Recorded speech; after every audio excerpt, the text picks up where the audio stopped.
Hi, my name is Joe Wiktorowicz and welcome to Allied TV. Today we're going to talk to you about the differences between interstate and intrastate moves and the various regulations and pricing that go along with each. Where you move and how far you move are all factors that affect not only your moving costs, but also who handles your move and how your move is governed. It's important that you recognize these factors before your big day to save yourself surprises on the bill or other hassles.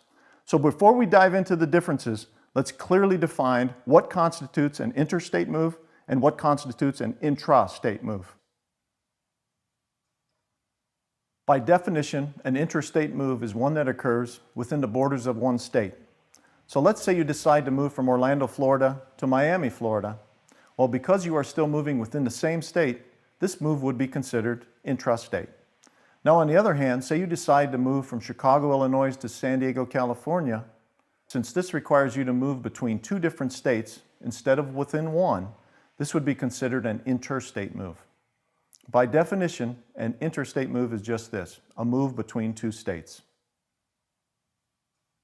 So now that you understand the definitions of both types of move, let's take a look at the cost and regulation differences between the two. First up, intrastate moves.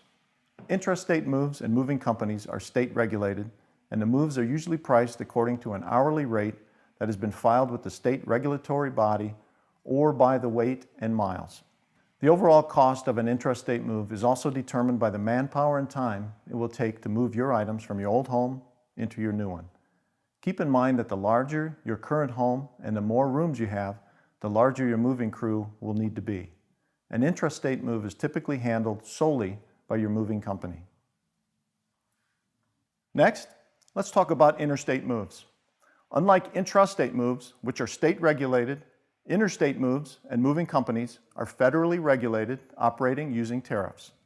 These tariffs provide the terms and conditions of your contract with the moving company and a schedule of rates and charges that the movers use to determine your final moving cost.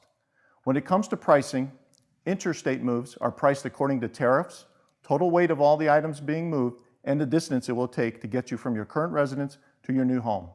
An interstate move is handled by the National Moving Company. Now that you know the differences in pricing and regulations between interstate and intrastate moves, let's briefly go over some of the legal stuff you should know before moving day. If moving interstate, make sure your mover has a US DOT number, is registered with the FMCSA, and has the proper level of insurance. If they do not, they are breaking the law. A US DOT number is required by all companies that move cargo through interstate commerce and serves as a unique identifier when collecting and analyzing a company's safety information. This information can be collected through audits, compliance reviews, inspections, and crash investigations.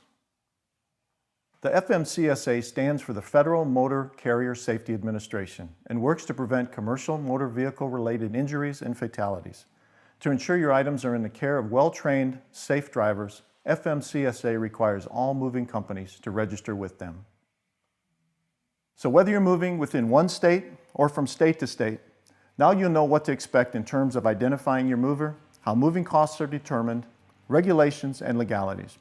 Remember, always check with your moving company to ensure they have the proper registrations to be moving your items. If they don't, find another company. Thanks for watching Allied TV. I'm Joe Wiktorowicz, wishing you a safe and easy move.